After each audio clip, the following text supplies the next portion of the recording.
professor Mério, meu amigo, boa noite. Que Boa honra ter o senhor noite, aqui conosco hoje. grande Como é que tá? Diego. Tudo Graças a certo? Deus, muito bem. Na correria, mas sempre muito bem, graças a Deus. Ah, com certeza. Correria sempre, né, meu amigo? Mas ele Sim, que vem acompanhando aí o seu trabalho, as redes sociais, o trabalho que você vem fazendo aí é de qualidade e certamente não só atuar na Defensoria Pública, mas também ensinar é uma tarefa muito árdua, né? Mas sim, eu com quero certeza. agradecer a sua presença aqui nessa noite, nesse momento. Das boas-vindas a você que está aqui também conosco, nos assistindo, né? Porque hoje, professor Mério, eu decidi, né, fazer esse convite para a gente falar sobre um tema especial, um tema sobre o cartão RCC. Cartão RCC que é tão famoso e tão polêmico ao mesmo tempo, né? Eu Sim. costumo dizer que esse cartão RCC é um novinho, né?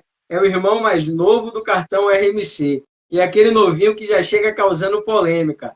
Essa é a ideia do cartão RCC. Mas nós vamos falar já já sobre esse assunto que eu quero pedir para você que está nos assistindo. Não esquece de dar o seu like aí, mas também enviar essa live para outras pessoas participarem conosco aqui ao vivo. Se porventura você ainda não conhece o professor Mário Medeiros, eu recomendo seguir. Não sai dessa live sem antes seguir ele. Valeu? E antes de mais nada, doutor Mário, eu quero abrir a palavra para receber você. Seja muito bem-vindo mais uma vez. E fique à vontade para fazer uma breve apresentação, né? Porque certamente algumas pessoas aqui ainda não te conhecem, não conhece o trabalho que você vem fazendo. Seja muito bem-vindo, meu amigo. Fica à vontade. Grande Diego, primeiro eu agradeço o convite de estar aqui contigo hoje para falar desse assunto extremamente importante, que é o cartão consignado de benefício, ou RCC, como ele é apelidado aí, né, tanto pela normativa quanto pelos advogados, profissionais da perícia bancária. Então é uma honra muito grande estar aqui contigo hoje para falar. E para quem não me conhece, eu sou Homero Medeiros, defensor público aí. Esse ano vou fazer 15 anos de carreira, estou ficando velhinho aí já na Exato. defensoria. Estou Boa. debutando aí na defensoria esse ano, né, praticamente. Então, tenho aí uma experiência de prática e também de sala de aula. Sou professor de Direito Bancário, de pós-graduações, de cursos livres. E eu acho que quem quiser conhecer um pouquinho mais, entra lá no meu Instagram. E eu falo que eu sou o idealizador da advocacia bancária diferenciada, sabe, Diego? Porque para estar no direito bancário e na advocacia e na perícia tem que ser diferenciado. Fazer mais do mesmo vai levar a problemas, na verdade. E é isso que a gente não quer aqui hoje, esse é o nosso compromisso com você que está aqui, né? Tanto o meu quanto o do Diego, para a gente subir a régua da discussão aí da perícia bancária, do direito bancário, e quebrar um paradigma muito grande, sabe, Diego? Que é cada Sim. um exercer o seu papel. O advogado exerce o seu, o defensor público exerce o seu, e o perito exerce o seu, seja como perito ou seja como assistente técnico. E os dois podem caminhar juntos. A gente vai mostrar isso ao longo da live de hoje. Maravilha, meu amigo. É exatamente isso, né? Falar sobre esse tema, mas mostrar exatamente os pontos de atuação e como elas se estão ligadas, né? Quão importante é ambas andarem juntas.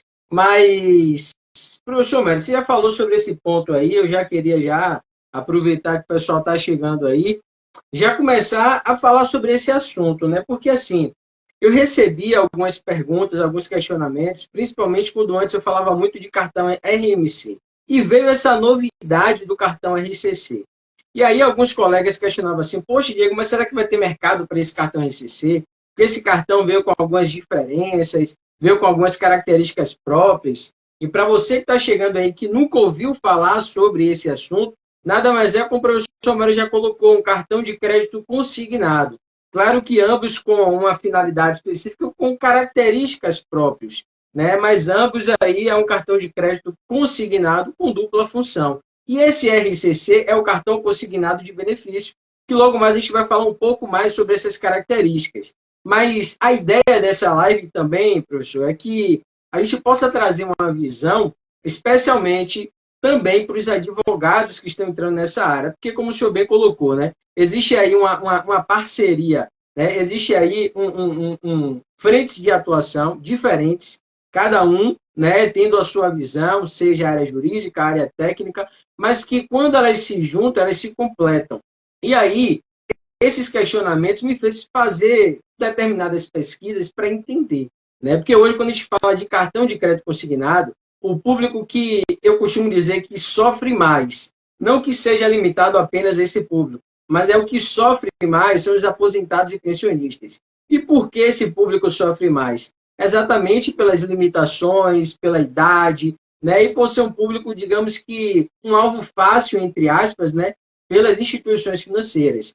E aí, segundo essa pesquisa, eu consegui descobrir pelo Ministério da Previdência Social que em 2022 fechou com cerca de 39 milhões de aposentados e pensionistas. Isso dá um pouco menos aí de um quinto da população brasileira. Aí eu fiquei pensando, 39 milhões.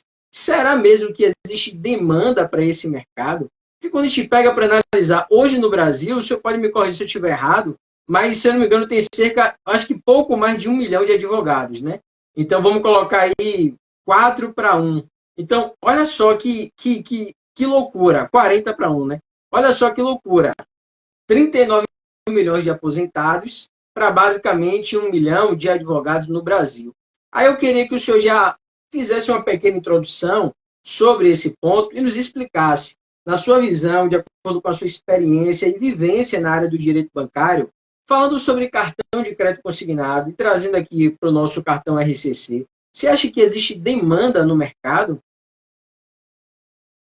Grande erro. Com relação à demanda, tanto para a advocacia quanto para a perícia, eu acredito que nunca vai faltar. Né? E eu brinco, né, fazendo até um corte muito voltado ao consignado. Se naturalmente eu já falo que a pessoa nasce, cresce e morre devendo para banco, quem é servidor público, beneficiário do INSS, então ele vira, é um sócio para prejuízo do banco, eu diria, né? Porque assim a gente pega, né? E a gente pode fazer um escalonamento só para o pessoal ter uma dimensão prática do volume que existe de contratos nesta segmentação. A gente pega o INSS, que é gigantesco, nós temos aposentados, pensionistas e outros benefícios, não só os dois, né, que são benefícios previdenciários, nós temos os benefícios assistenciais, que ora tem a possibilidade de consignação, ora não tem, vive uma montanha russa nesse lado do benefício assistencial. E aí nós temos que mudar um pouquinho também da visão. Não é só INSS. Às vezes a pessoa fica assim, não, vou fazer só INSS. Não, nós temos aí serviço público federal, serviço público estadual e serviço público municipal. Veja, quantos mil municípios nós temos no Brasil? Né? Quantos estados? 26 estados, mais Distrito Federal. E quantos mil servidores nós temos na União?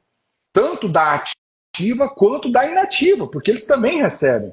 Então, eu tenho consignações em todos esses espectros.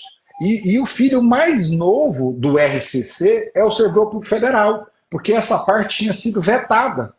E voltou a ser possível este benefício para o servidor da União. Agora, alguém vem me falar que não tem oportunidade de atuação, é porque não conhece o direito.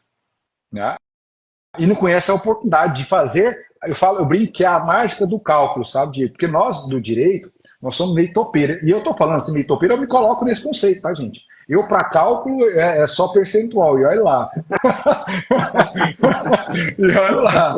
Porque a gente depende realmente de ter bons profissionais na área para fazer essa parceria, esse trabalho com o advogado. Então, assim, oportunidade tem de sobra para atuação. E se a gente fizer um corte para o RCC já tem uma oportunidade muito grande.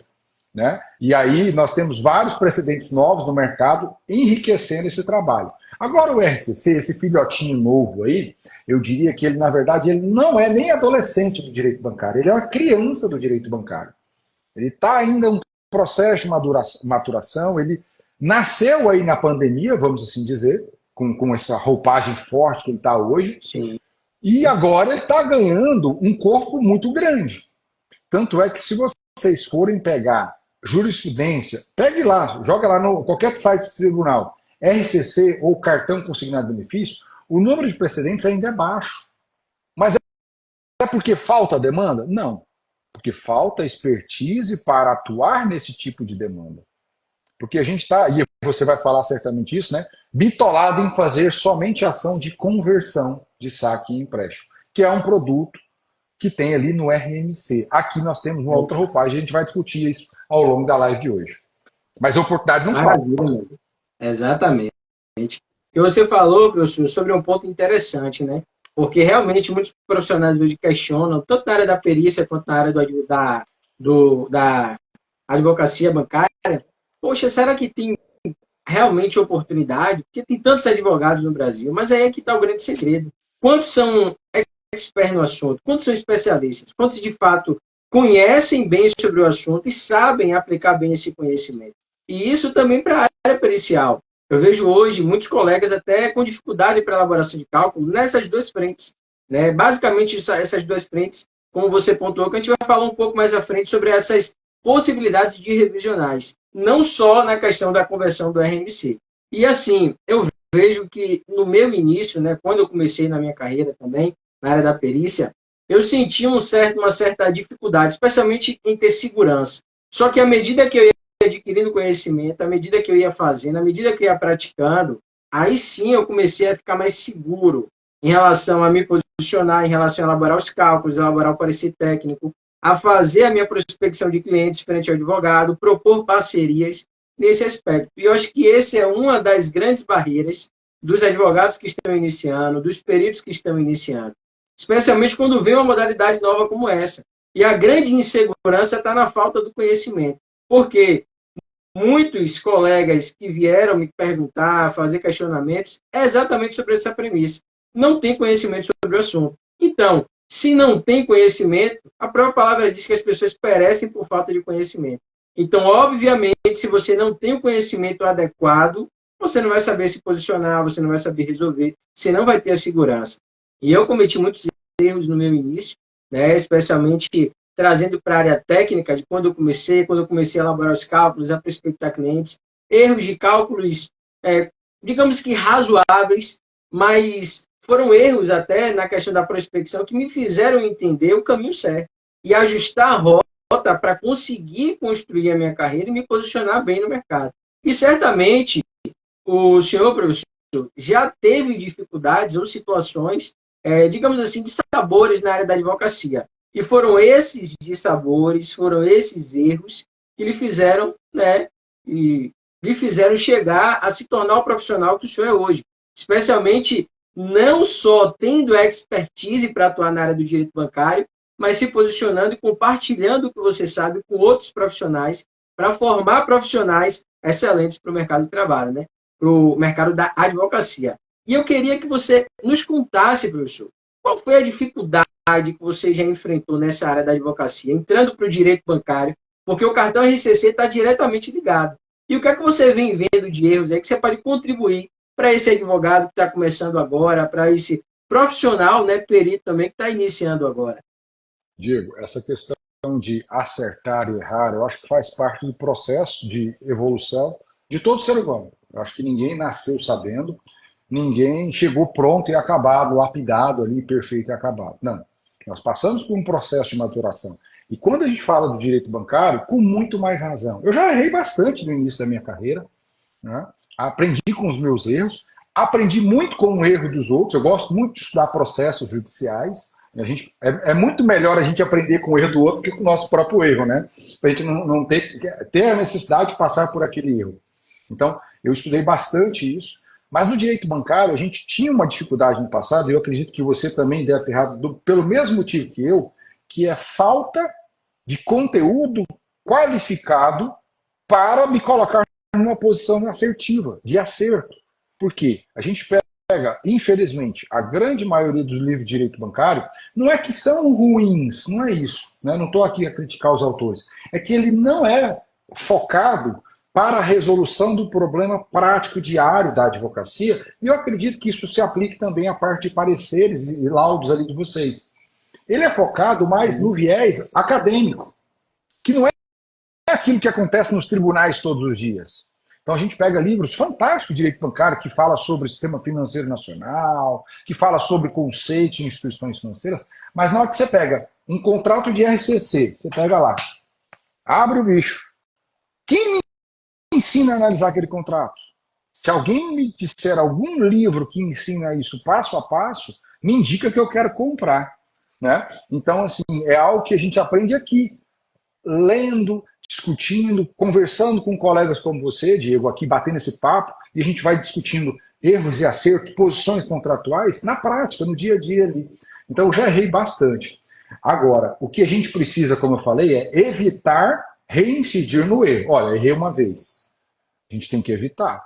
E aí um grande erro que eu tenho visto ainda no RCC, e a gente tem que sair disso, é tentar aplicar 100% do que eu aprendi no RCC no RMC. Desculpa, no RMC, aplicar no RCC. A gente não pode, a lógica normativa, inclusive, é diferente. Agora tem uma questão, eu até falei esses dias, Diego, sobre isso, que a gente vai ter um influxo ao contrário. O Conselho Nacional de Previdência Social editou uma normativa mandando aplicar o mesmo raciocínio do RCC no RMC, fazendo o caminho de volta. Porque o produto do RCC ele é melhor, em tese, do que o RMC. Mas a gente sabe que, na prática, os bancos não estão fazendo o que a norma faz. Fala para fazer. Estou vendo que entrou aqui o grande Edilson Aguiar. Né? Um grande abraço, Edilson. Responsabilidade, Edilson, falar aqui com o grande Diego aqui sobre perícia e direito bancário na área de RCC. Então, esta confusão que se tem, não, vou pegar a tese pronta lá do RMC, vou colar ela no RCC e pronto, e acabou. Então, este erro eu não posso cometer, porque nós temos variáveis, está dentro do mesmo corpo normativo, mas nós temos variáveis importantes a se considerar. Um grande exemplo é que o produto do saque do RMC, ele é diferente do saque no RCC. Mas na prática a gente sabe que os bancos estão sacaneando. Mas na teoria, se a gente for pegar, o saque no RCC, ele já tem que sair com um parcelamento, com data prevista para quitação, parcela em valor constante do começo ao fim. Mas isso acontece na prática? Aí que é o problema. Não sei se você já pegou aí, Diego, este problema de ser um RCC, ser um saque, mas na verdade não se acabar essa quitação no prazo máximo de consignações. Aí é exatamente. Professor Edilson, um grande abraço aí, viu? Entrou aqui, já viu até. Eu vou fazer o seguinte, professor, até para a gente conseguir acompanhar melhor. Eu vou desativar, pessoal, os comentários por enquanto. Se você tiver alguma dúvida, alguma pergunta, tem uma interrogação aí, um ícone com interrogação. Coloca a sua dúvida ali, que já a gente vai parar para responder, tá certo? Professor Homero, você falou em um ponto bem interessante aí, que é exatamente o que eu estava avaliando, né? Quando eu comecei também. Porque, assim, quando eu comecei, que inclusive o professor Edilson está aí, eu aprendi a parte técnica especificamente com ele. Ele lançou aquele desafio de escrever um livro sobre cartão de crédito, e aquilo me estimulou de tal forma que eu me aprofundei muito mais sobre o assunto e desenvolvi um método próprio para cálculo em cartão de crédito, de maneira geral, especificamente para o RMC e RCC. E você falou nesse ponto específico aí de características e que é uma frente, né? Porque assim, antes, de acordo com os estudos que eu estava fazendo, eu via uma grande demanda de ações revisionais muito voltada para a conversão do RMC para o empréstimo. E foi exatamente esse ponto que o senhor falou aí, de que vocês estão fazendo, mas assim, sem analisar os fatos, sem analisar os documentos propriamente dito, né, para avaliar de fato o que foi que aconteceu, se houve compra, se não houve, como é que está de fato o documento em si, e entra com essa ação e tome procedência. Acaba prejudicando ainda mais a vida do cliente e tendo, inclusive, jurisprudência desfavorável ao consumidor. Só que, olha só que ponto interessante, e isso daí foi uma visão que eu tive, tá, professor? Eu queria ouvir depois o que é que você acha a respeito disso. Tinha um cartão RMC. Como é que funciona para vocês que estão aí, que porventura não conhecem esse cartão RMC? O cartão RMC, basicamente, você utiliza, ele é um instrumento de crédito, tá? Você tem dupla opção. Você pode pegar saque, mas é para compra também, para consumo de bens e serviços, você pode utilizar ele, né? Então, não é só para saque, mas o saque que é concedido pela instituição, porque já supriu, hoje está, se eu não me engano, é 35% da margem consignável para empréstimos. Então, se supriu essa margem, tem mais um adicional de 5% aí, que é concedido para o cartão RMC, tá? E esse percentual de margem é justamente para liberar mais um valor de crédito. Só que a nomenclatura saque, ela é saque, não é empréstimo, pela estrutura e forma de cobrança. Como assim? Ela é cobrada por meio do cartão e não é cobrada como um empréstimo tradicional, onde você solicita ao banco, ele deposita na sua conta, vai ter um contrato estipulando taxa prefixada, parcelas com prazo para começar a pagar e terminar. Ou seja, no cartão RCC não funciona dessa forma. E por estar atrelado a esse instrumento, a esse cartão de crédito, é lançado na fatura para cobrar no esquema rotativo, no crédito rotativo, né, que vai fazendo o processo de cobrança, com os juros ali do saldo restante sendo financiado, e, consequentemente, vira aquela bola de neve que deu o nome, né, ele ganhou o nome como cartão da dívida infinita. Não foi à toa, porque nesse processo de rotativo para lá e para cá, a dívida não acaba porque o que é descontado, o que é definido pela margem, não é suficiente, às vezes, nem para liquidar esses encargos. E, além disso, ainda tem cobrança de tarifa de seguros que o cliente nem sequer sabia, para piorar a situação. E o RCC, diante dessa polêmica toda, dessa frente do judiciário, com tantas ações nesse sentido, ele veio exatamente meio que para meio que desarmar essa jogada. Para falar assim, opa, vocês estavam pedindo tanta conversão do RMC para empréstimo, espera aí, que eu vou dar um saque, mas não agora na forma integral, para vir no rotativo, mas para vir já com parcelas definidas, com taxa prefixada, como o senhor bem colocou. E aí é que está digo que a grande jogada das instituições. Porque eu estou fazendo, na verdade, estou emprestando a ele.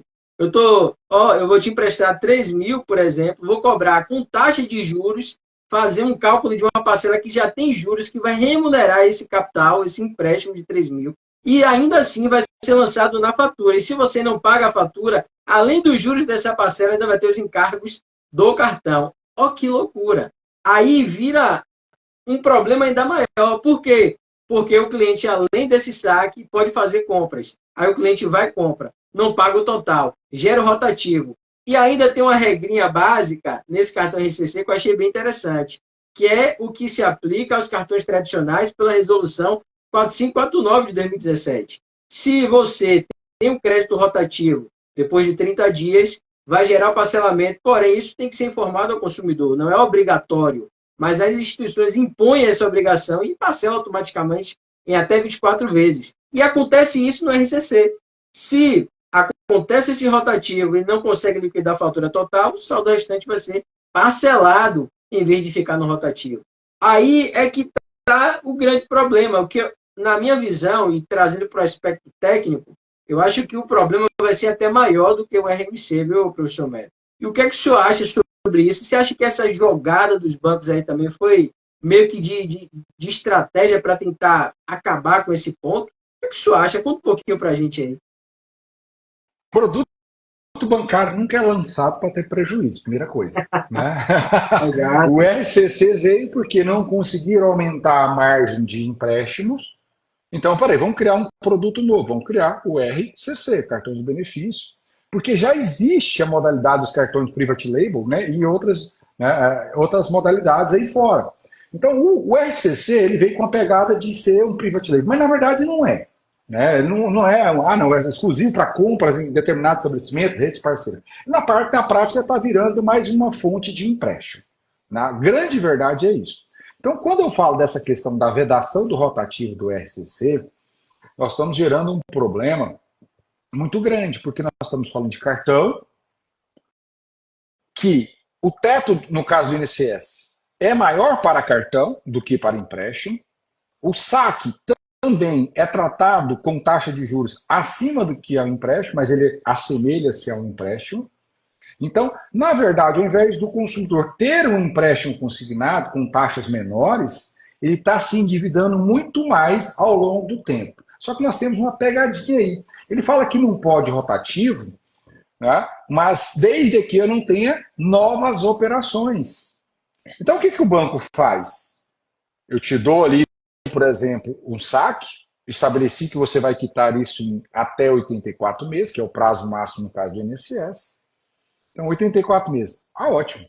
Daqui 3 meses, o que ele faz? Meu amigo, se eu tenho um relacionamento, você tem um troquinho aqui, você não quer esse troquinho? Mais um saque ali. E aí esse prazo de 84 meses nunca acaba, porque se renova a partir de cada novo saque que vai acontecendo. Então, esta prática das instituições financeiras está acontecendo. E a população está endividada. Então ela acaba aceitando porque ela já não tem mais margem ali. Então ela pega e vai virando aquela bola de neve. Então aquilo que era para ser com prazo determinado, na verdade acaba virando um rotativo que não acaba nunca. O prazo de 84 meses ele se renova no tempo. E assim faz também com as compras. Porque ele fala que não pode ter essa rotação, como acontece normalmente no cartão RMC. Mas no RCC, eles têm se renovado. A cada compra, essa discussão se renova. Então, do mesmo jeito que se deu, falando, olha, não vai ter rotativo no RCC, se tirou.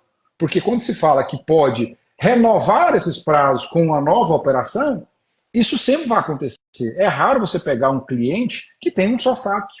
É raro, porque o banco te induz e te força e te caminha para pegar um novo saque. Com um troco mínimo, para renovar a operação.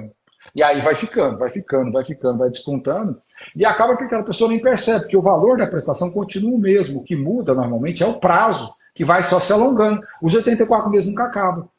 Então, assim, eu vejo muito espaço de atuação, só que não dá, Diego, para a gente falar naquela conversão em empréstimo. A gente teria que buscar uma revisão, e aí, vamos fazer a revisão pautada em taxa média?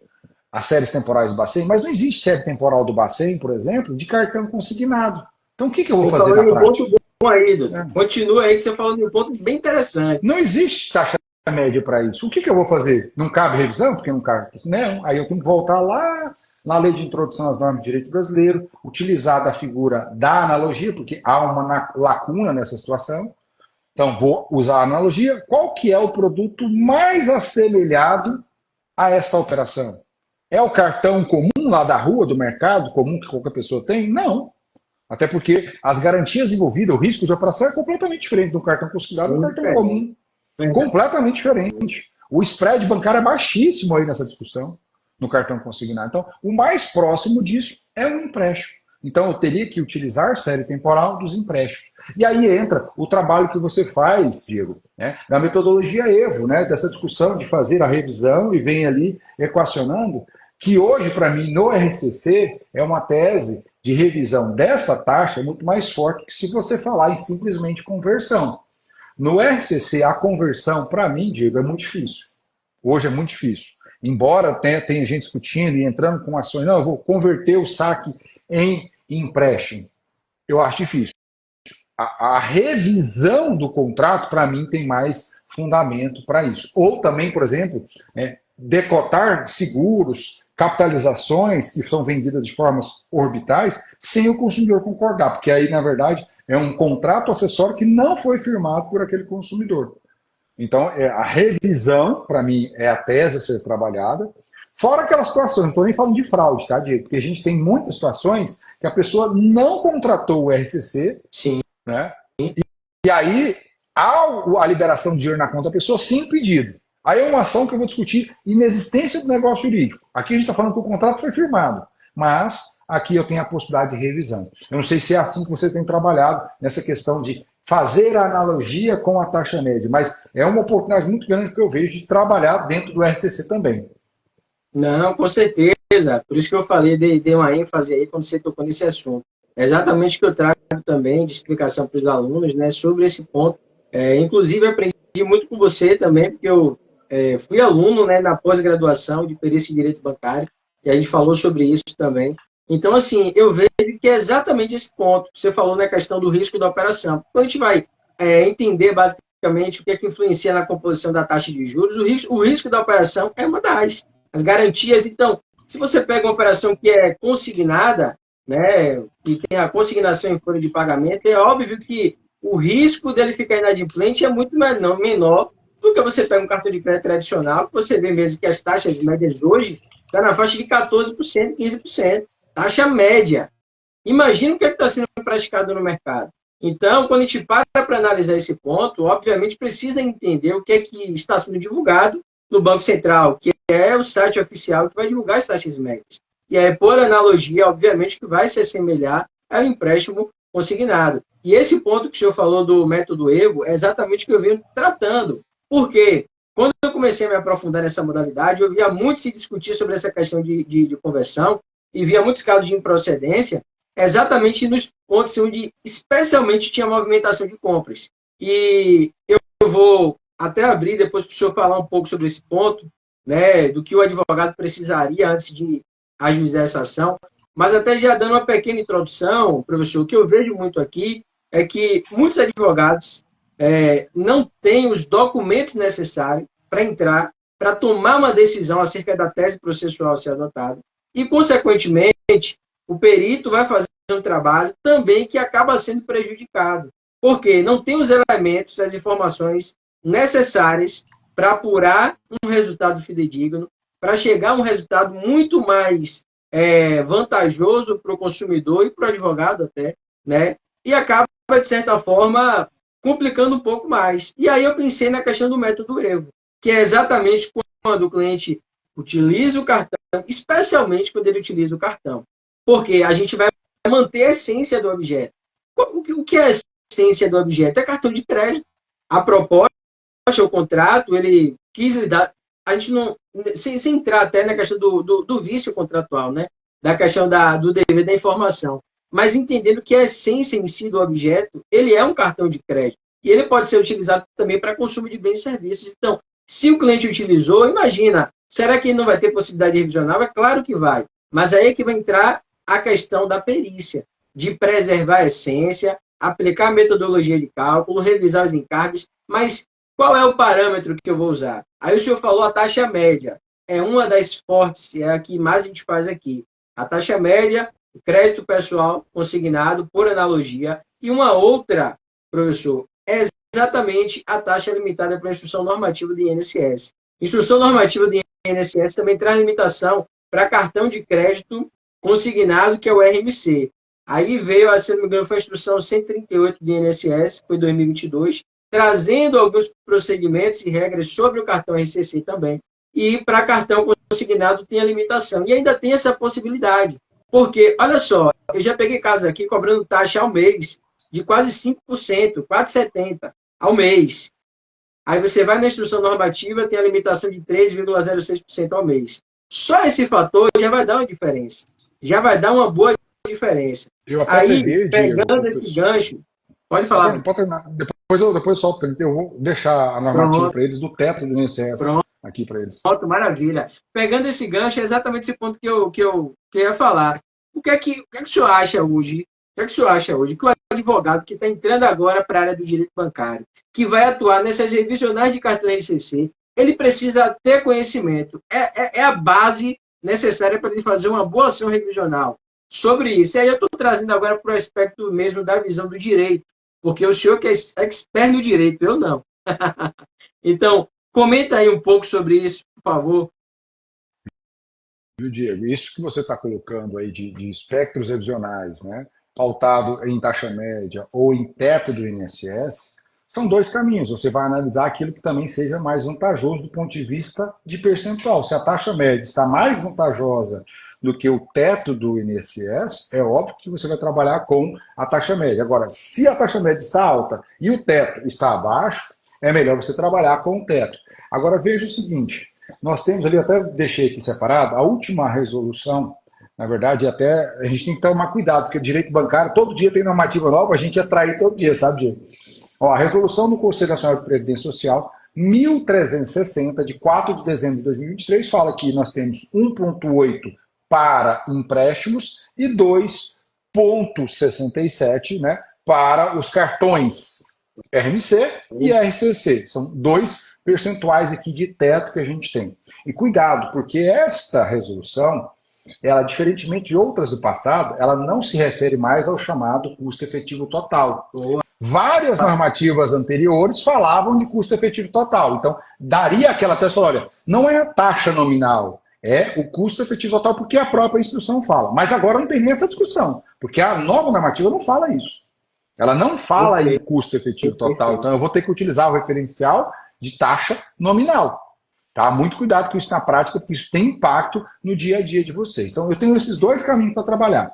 Agora, como eu penso em produtos do INSS e de servidores públicos, nós temos aí um contexto jurídico que tem que ser muito bem pensado. Por quê? Quando eu falo de INSS, a matéria está altamente regulada. Instrução normativa 138, e as suas respectivas atualizações. Nós tivemos atualizações agora, final do ano de 2023, sobre isso, né? Várias normativas atualizaram, como você colocou, ela é de 2022, mas em 2023 ela passou por várias atualizações, inclusive a última de dezembro de 2023. Então, hoje, essa instrução normativa 138. E eu vejo até hoje, Diego, o pessoal citando só a 28. A 28 foi lá atrás, de 2008. 2008. A normativa que rege hoje esses produtos é a 138. Mas ela vai reger produtos vinculados ao INSS. E agora, e o servidor público, como é que eu faço?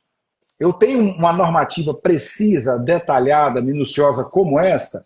Não é tão precisa como essa, mas nós temos a autorregulação bancária, que ela precisa avançar ainda, mas tem uma série de diretrizes lá que vai nos ajudar a construir o mesmo raciocínio que se faz no INSS.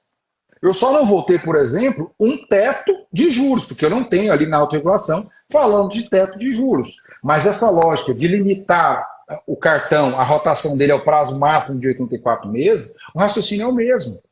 Então eu preciso ter aí conhecimento de instrução normativa no INSS, conhecimento de autorregulação bancária, e aí chama a atenção de vocês, nós tivemos uma atualização também em dezembro de 2023 na autorregulação bancária.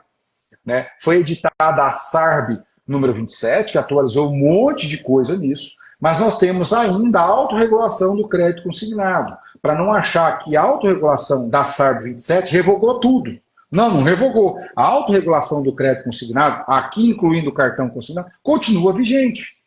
Então são fontes que eu preciso trabalhar para ter aí um trabalho jurídico efetivo. Mas nada adianta, Diego, eu falo, ação de RMC, ação de RCC, não pode ser feita sem um trabalho de um assistente técnico. Não dá para eu pegar uma planilha de Google e jogar lá. Tanto que dentro do meu curso, eu não faço planilhas de RMC e RCC.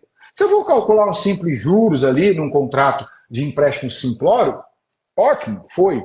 Agora, RMC e RCC, se você se atrever a não ser o expert da área, a fazer um cálculo, a chance de dar merda é muito grande. É muito grande. Por isso que é importante ter a tese jurídica casada com um parecer de assistente técnico. Porque aí até mesmo você tem uma grande chance de ter a tutela provisória para suspender os descontos. Sem o parecer fica muito difícil. Porque eu vou querer sempre trabalhar com a tese. Não, converter. E até para dar um sustinho na galera, né, para o pessoal acordar para isso, ontem um aluno me mandou, Diego, eu não sei se você viu, dia 28 saiu uma notícia no Migalhas e no Direito News, falando, olha, por litigância predatória, até deixei separado aqui. Sim. Juiz condena advogado e cliente por aventura jurídica. Em qual tipo de ação? Conversão de saque e empréstimo. Por quê? Como você colocou, a falta de análise documental, a pessoa, não, beleza, essa tese é boa. Ouvi dizer que é boa, aquela história do telefone sem fio. Não, a tese é boa, vamos aplicar a conversão. Só que ele esquece de que para aplicar a tese tem uma série de pressupostos. E o principal deles é fazer a fase extrajudicial bem feita, pegar a cópia do contrato, do termo de consentimento esclarecido, do termo de autorização de consignação. São 3 documentos mínimos que eu tenho que ter na minha mão para entrar com a ação. Fora isso, eu preciso ter cópia das faturas do período todo de utilização do cartão. Você consegue fazer um cálculo, por exemplo, Diego, sem as faturas?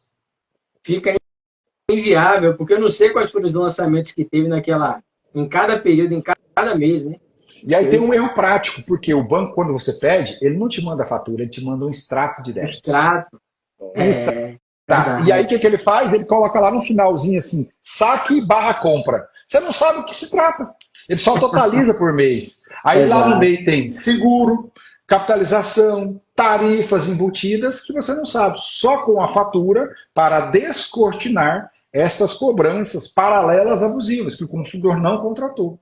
Então, se você vai para uma ação de RCC ou de RMC sem a fatura, é pedir para ter problema. Esse é um outro problema seríssimo. Mas não para aí, né? Veja o tanto que é complexo, né? Para achar que é pegar modelinho do Google, né? Para pegar ali roteiro. Não. E aí, o cartão foi gerado para esse consumidor esse consumidor recebeu esse cartão, olha o iPhone trollando a gente aqui, ó, tá vendo? O Joia. O cartão foi desbloqueado, a pessoa recebeu o cartão, são premissas importantes para trabalhar com a questão do vício de vontade ou não.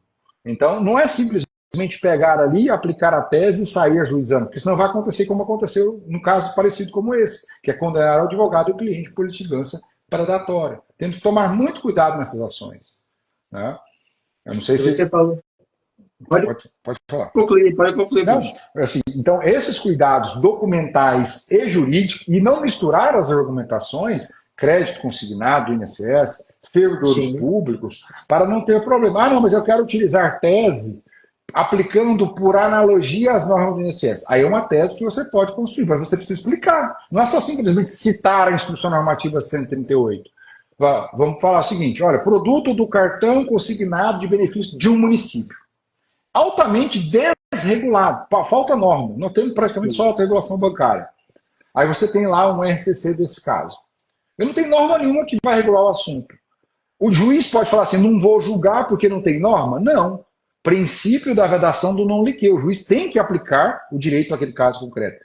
Aí, neste caso, ele vai aplicar as regras da lei de introdução da norma de direito brasileiro. Analogia, princípios gerais de direito, os costumes. Então, a analogia me autoriza a buscar, por exemplo, a Instrução Normativa 138 como um dos fundamentos da minha demanda. Então, eu preciso ter muito cuidado aí na minha argumentação.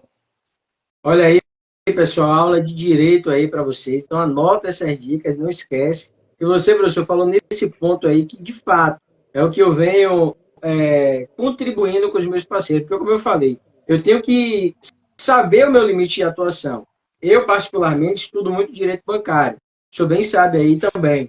Eu estudo muito direito bancário porque eu entendo que o conhecimento do direito bancário vai ser importantíssimo para o meu negócio e o diferencial. E é o que eu compartilho também para os amigos e amigas peritos e peritas que estão aqui conosco. Isso vai ser o diferencial para o seu negócio. Mas eu entendo que eu não sou advogado. Então, eu não posso tomar uma posição e definir a tese processual. Mas aí é que o advogado e a advogada precisa ter muito cuidado nesses pontos que você falou. Então, por isso que eu, quando vou contribuir, também tenho essa cautela. Porque quando você pega esses pontos aí, especialmente quando o cliente fez, você vai analisar os documentos. Se não tiver os documentos certos, complica. Você falou da questão do extrato. Eu já peguei vários aqui que só tinham extrato. E, claro, deixei claro para o meu parceiro, deixei claro para o consumidor. A gente sabe da dificuldade que é, mas hoje tem ferramentas, tem meios administrativos para conseguir tais documentos. E esgotando tais meios administrativos, judicialmente, até se for o caso. Mas olha só, professor, é algo que eu pego com muita frequência também quando vem esse extrato, que lá no saque compras, né?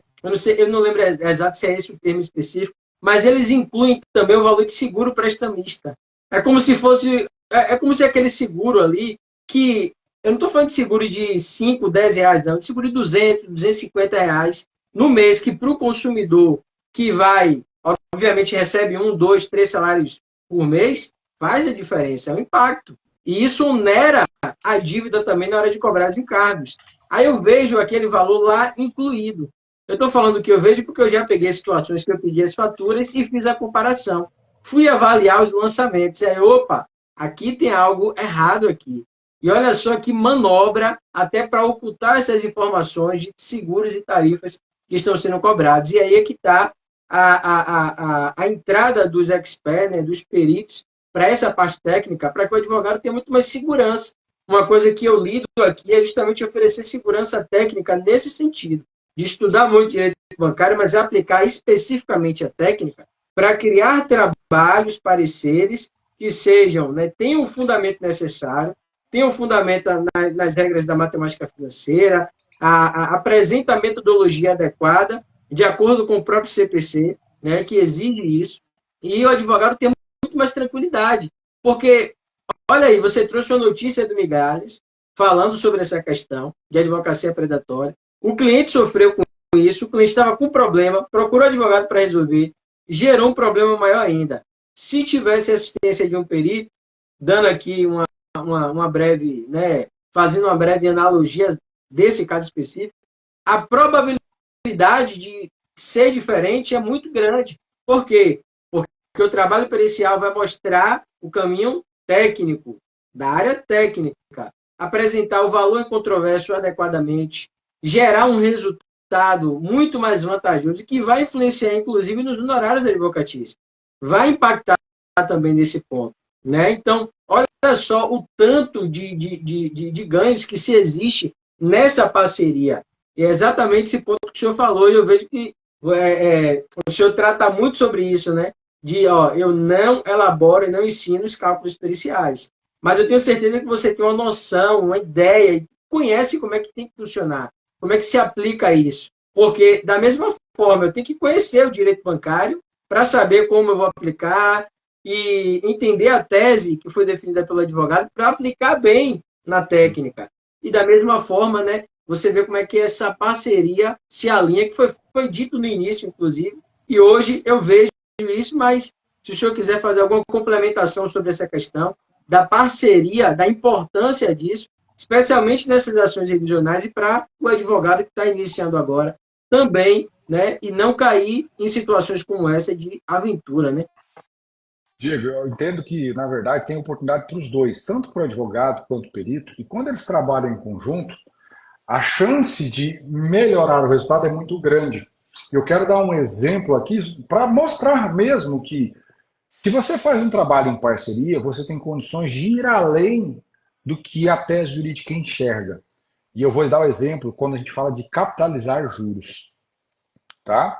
Este é um ponto fundamental, porque a gente sabe que contratos bancários em sentido amplo, as cédulas de crédito bancário, e aí vai se incluir também ali o cartão de crédito, pode capitalizar juros com periodicidade mensal, anual, semestral e até mesmo diária, segundo o STJ.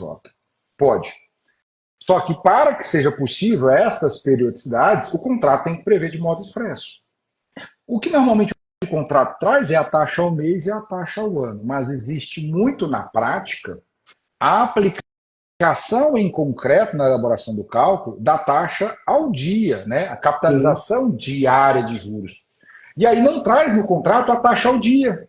E para o STJ, quando o contrato, por mais que ele tenha a palavra lá, capitalização diária, mas ele não apresenta objetivamente qual é a taxa ao dia, esta capitalização diária é indevida. Agora veja o seguinte, como é que você vai identificar como advogado, como defensor público, que está sendo praticado efetivamente uma capitalização diária ali, sem um cálculo de um assistente técnico? Eu não consigo ver. A não ser que a pessoa tenha uma formação específica e faça os cálculos para demonstrar, olha, nesse caso aqui, por mais que se fale de taxa mensal e anual, a capitalização tem periodicidade diária. E aí, com o parecer do assistente técnico, você consegue mostrar para o juiz, porque o juiz também não tem esse domínio técnico da matemática financeira. Né? São os experts na área de perícia bancária, não é nem expert em matemática financeira. Eu tenho que saber matemática financeira, mas aplicada ao direito bancário. Olha que coincidência, entrou aqui Homero Agra, um xará. É raro disso acontecer, viu? É raro. Que bacana. Um grande abraço. Até me chamou a atenção aqui. Então, assim, é importante esse trabalho para mostrar essa capitalização diária. E aí vem um segundo erro. Porque nós, operadores de direito, nós não temos noção do impacto econômico na vida do cliente. Se eu aplico capitalização diária, mensal, semestral, anual, a gente acha, não, beleza, a capitalização diária eu vou pedir para aplicar mensal. Ou ela é mensal, eu vou pedir para aplicar anual.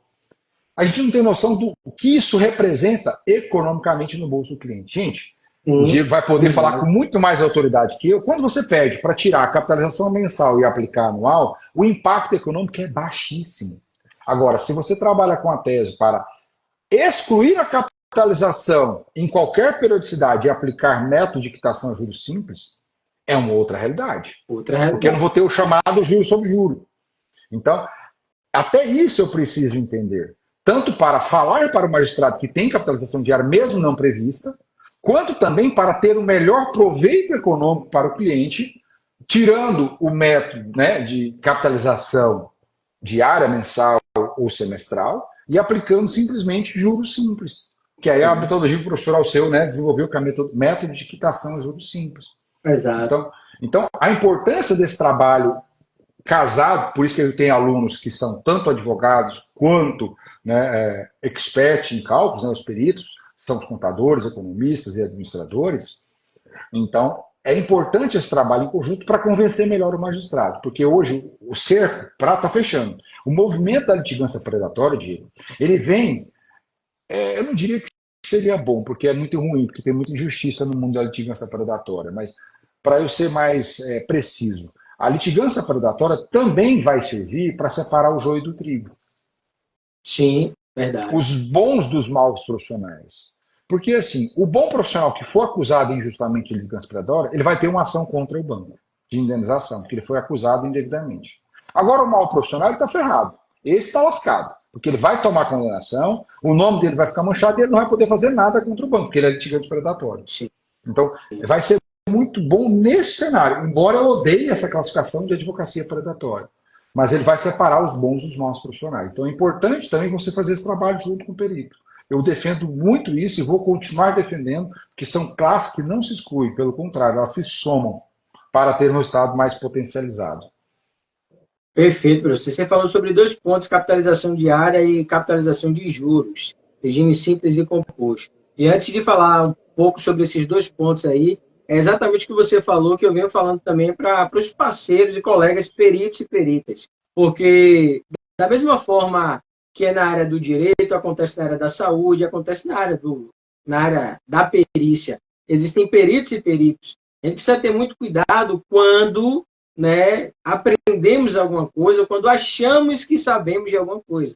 Por isso que é importante que eu falei que a perícia em si, na nossa realidade, perícia bancária, como o senhor bem colocou, ela está diretamente ligada ao direito bancário, para você entender que não só a matemática financeira vai fazer o trabalho por si só, ela é uma ferramenta que, alinhada ao conhecimento, vai ser bem aplicado para gerar um resultado para aquele consumidor. Então, nessa esfera, a gente precisa ter muito cuidado, porque, embora o nosso trabalho seja muito importante também, que vai contribuir para um resultado bacana, para o desfecho daquela situação, para a solução daquele problema, não é o nosso resultado que vai salvar a pátria, mas precisamos entender o grau de responsabilidade que temos e ser verdadeiros, transparentes nessas situações. Aí vem os princípios, né? Que a gente não pode deixar isso esmurecer. Então, tem que colocar em prática até nessa questão profissional. E você falou sobre esse ponto, que eu fiz essas pontuações para exatamente tratar sobre isso. Capitalização de juros em operações de cartão de crédito não é como se fosse em um empréstimo, em um financiamento de empréstimo. É diferente. Como ocorre, como acontece, é diferente. E o profissional da área precisa saber explicar e traduzir isso em uma linguagem simples e fácil para o advogado. Porque se ele é fera no assunto, ele tem que saber traduzir isso. E a parte mais difícil está aí, para quem está iniciando nessa área. Né? Fazer com que a sua área, o que você está fazendo, que parece que só você entende, faça ser fácil para aquela pessoa que não é versada no assunto entender.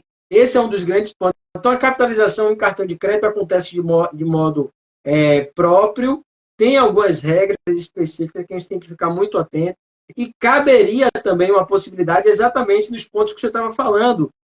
Será que o contrato tem isso expresso de forma clara? Como é que está a relação contratual? Como é que está aqueles documentos? E aí é que está a expertise jurídica, a visão do advogado entrar para encontrar essas brechas e definir a sua tese com muito mais segurança.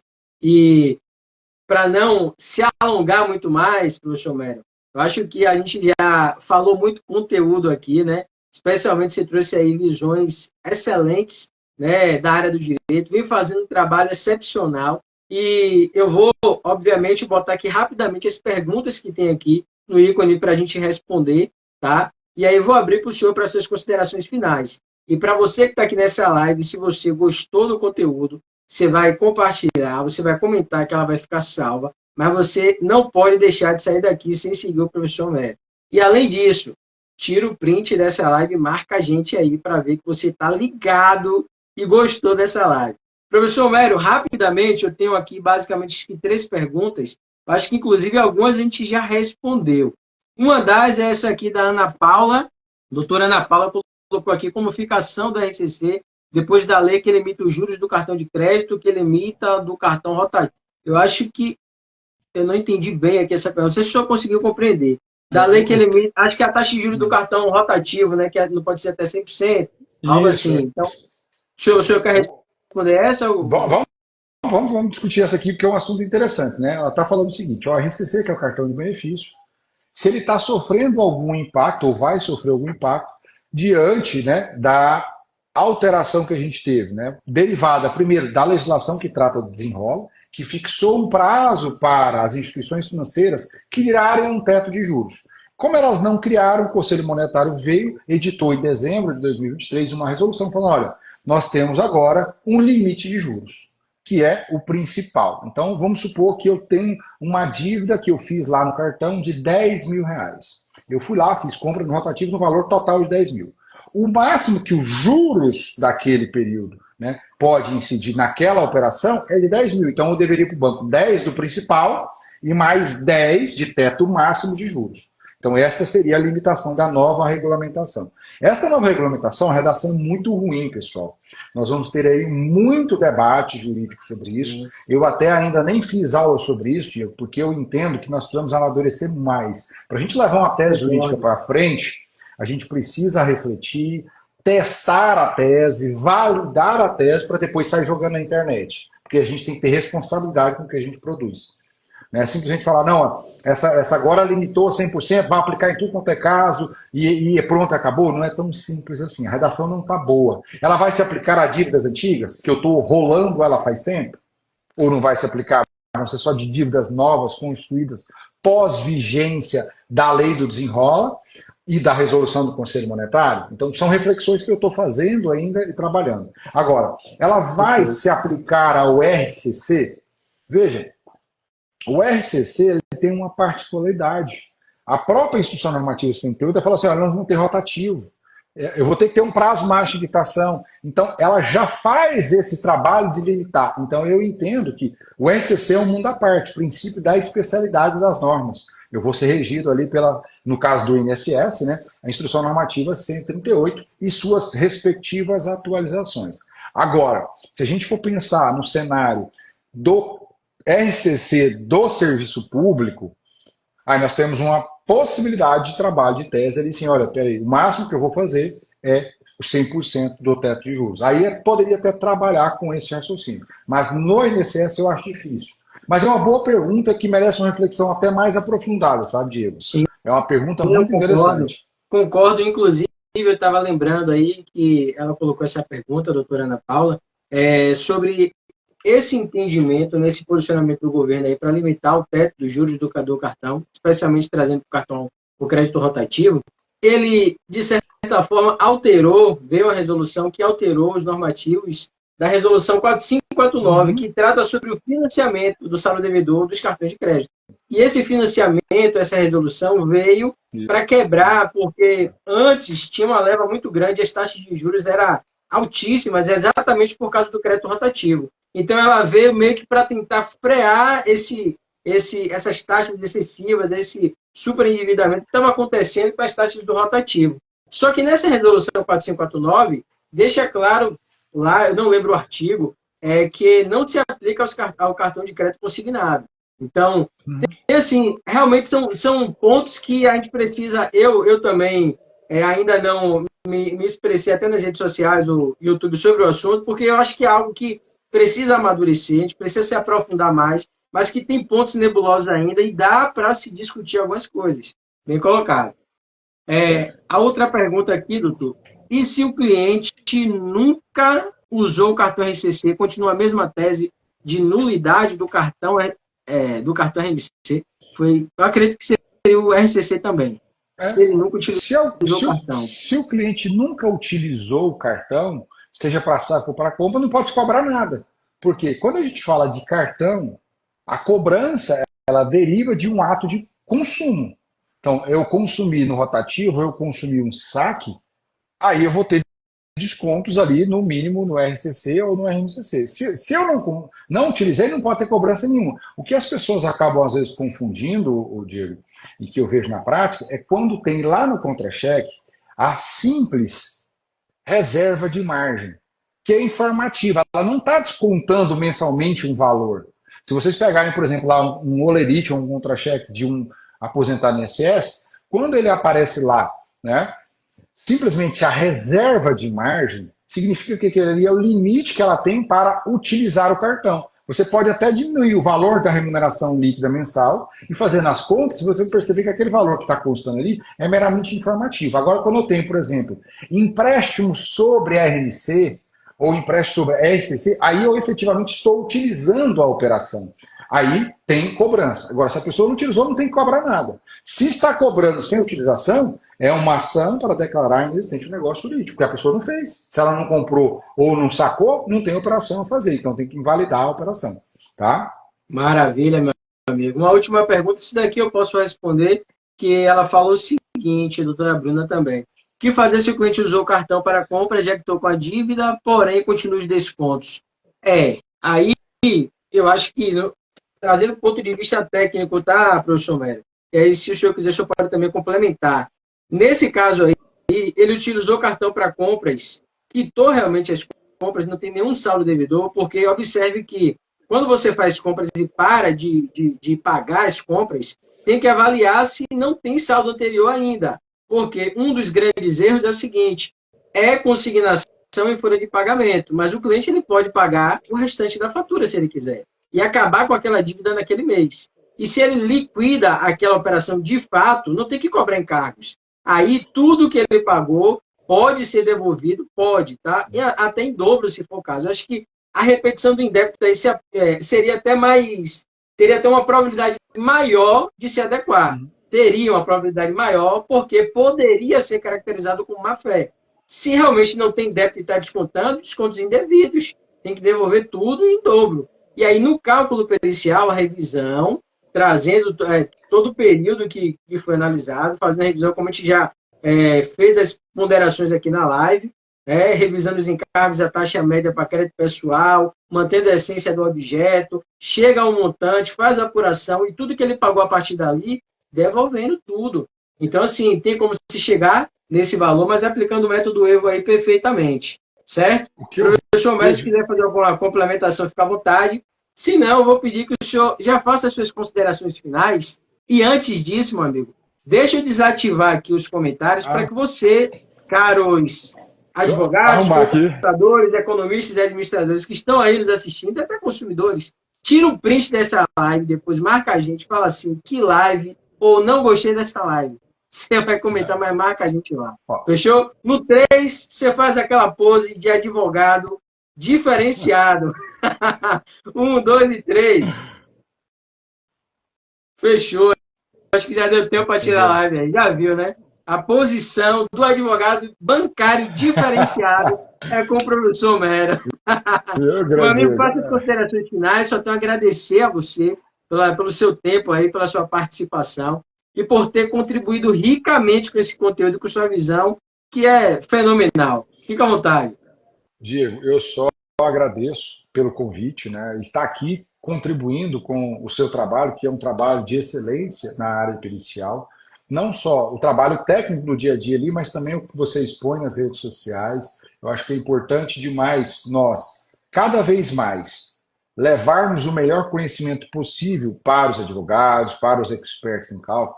Sabe por quê, Diego? Eu vejo assim, tanto a carreira do advogado quanto a carreira do perito, às vezes é mal falada, e às vezes é mal falada até mesmo do advogado falando do perito, por quê? Tem gente querendo fazer perícia bancária sem saber a área bancária. E aí eu vejo uma situação muito delicada e a gente tem que criar esse, e eu vou fechar com isso, criar essa cultura de não inverter os papéis. Do mesmo modo que eu entendo que o advogado não tem que fazer os cálculos todos, o perito está ali para isso, também não pode acontecer o efeito reverso. Querer, por exemplo, o expert em cálculo ditar as teses que o advogado vai trabalhar. Porque às vezes chega uma pessoa para o advogado que ele não sabe nada de bancário. Aí o que ele faz? Ele joga a tarefa de analisar as abusividades ao perito. E aí surge o grande problema. Porque às vezes, e eu tenho pego alguns laudos assim, sabe, Diego? Fala, olha, aqui a capitalização é indevida. Aí você vai olhar, não tem abusividade alguma na capitalização, porque tem lá a taxa mensal e a taxa anual e o STJ já pacificou o entendimento. Tem peritos que, óbvio, tem formação jurídica, ele tem condições de fazer uma análise jurídica sobre o assunto. Mas quem não é, ele tem que ficar limitado à análise de cálculos. Verdade. E aí surgem problemas que geram improcedências, pautar nisso, porque o advogado não sabe e o perito que não deveria estar fazendo o papel jurídico está fazendo o papel jurídico. Então são duas pessoas que não estão dentro do seu círculo de atribuições e competências fazendo um trabalho que pode prejudicar o cliente. Então acho que cada um fazendo o seu trabalho de forma bem feita, nós temos grande chance de realmente elevar a discussão, melhorar os trabalhos e trazer aí um proveito econômico maior. Não é só simplesmente vaidade de ganhar a ação, é melhorar o proveito econômico de todo mundo, do cliente, Sim. do advogado e do expert em cálculo. Então a gente precisa cada um colocar no seu lugar para a gente conseguir crescer aí juntos rumo a uma advocacia e uma perícia diferenciada. Essa é a minha colocação final aí e agradeço a todos que estiveram comigo. E quem está aqui assistindo nossa live, vai assistir depois, não segue o professor Diego, já clica aqui em cima dele ali, ó, no maisinho, já passa a seguir, porque o cara é fera, viu? Muito obrigado, viu, Diego? Nada, meu amigo. Sem se alongar, só agradecer mesmo pela presença, pelas considerações. Já falou tudo. E agradecer a você também que nos assistiu aqui ao vivo, porque a gente começou, acho que com umas 20 pessoas, e olha só, até o final, a quantidade de pessoas que está aqui nos assistindo. Então, assim, fenomenal. Só agradecer a participação de todos ao vivo. Você que vai assistir essa live depois, comenta na live o que é que você achou, o que é que você tirou de aprendizado e tamo junto. Professor, um grande abraço, obrigado mais uma vez. Uma excelente noite para você. Que Deus abençoe aí você e sua família. Tamo junto. Você também. Fica pessoal, com Deus. Grande abraço, pessoal. Tchau, tchau. Tchau, tchau.